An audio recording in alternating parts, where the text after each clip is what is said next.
Hello, all you participants in the Boundless Living Challenge.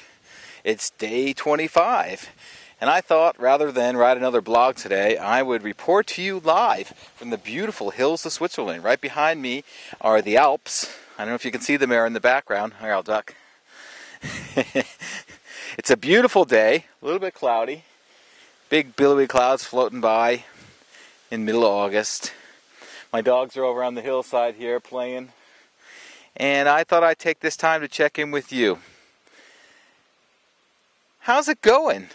For me, it's going great. I just can't believe how fantastic this 45-day Boundless Living Challenge has been.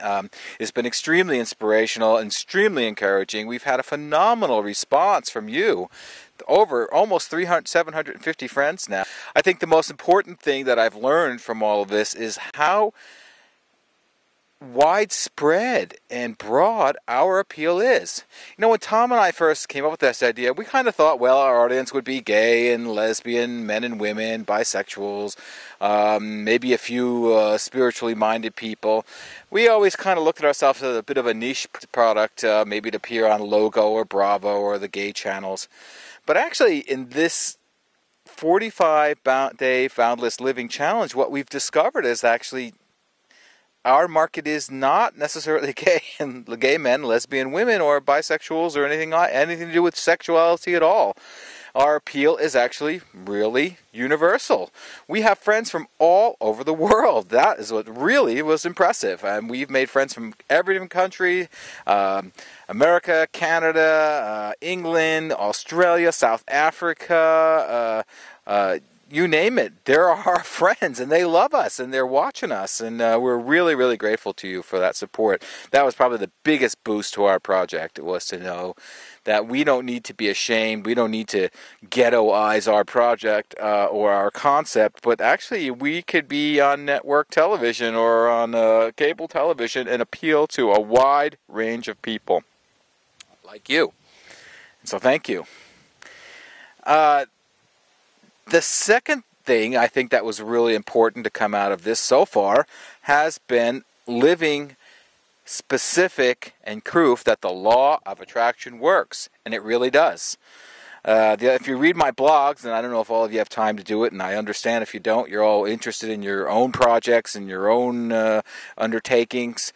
But if you do take the time to read my blog, and you read the one the other day, it's probably the best one I've written, at least in my opinion, because I delivered scientific, solid proof that the law of attraction works.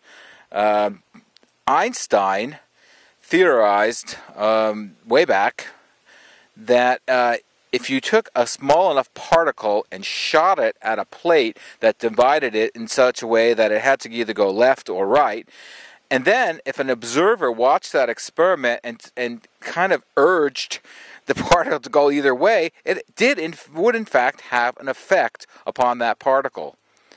Well, back when he theorized this, there was no way to physically prove or to carry out an experiment to prove his concept, and most people scoffed at him and said, well, you know, he came with a few brilliant things, we'll just kind of leave the jury out on this one. Well, a few years back, someone actually built his so-called black box.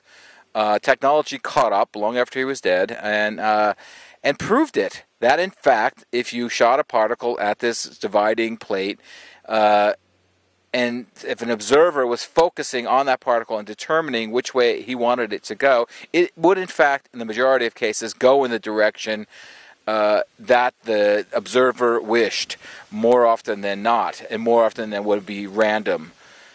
And what the shocking thing was to find out that this had an effect even hundreds of miles away. I think the experiment was carried out in the UK, and the observer was in Berlin.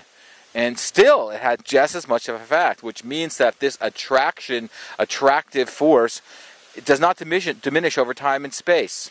I remember at the time thinking, wow, I think I read this in a little tiny sort of side article in Newsweek magazine. I thought, I'm going to run over to the CNN website and see if this is world news. I mean, I would think that was pretty shocking news. No mention of it. In fact, I think I've hardly even seen it mentioned anywhere since then. But to me, it was earth-breaking news because It is the physical, literal proof that the law of attraction works. That what we think and what we intend in our minds has an effect on physical matter and reality. Don't underestimate how important that is. It's extremely important. And it means it has a direct effect on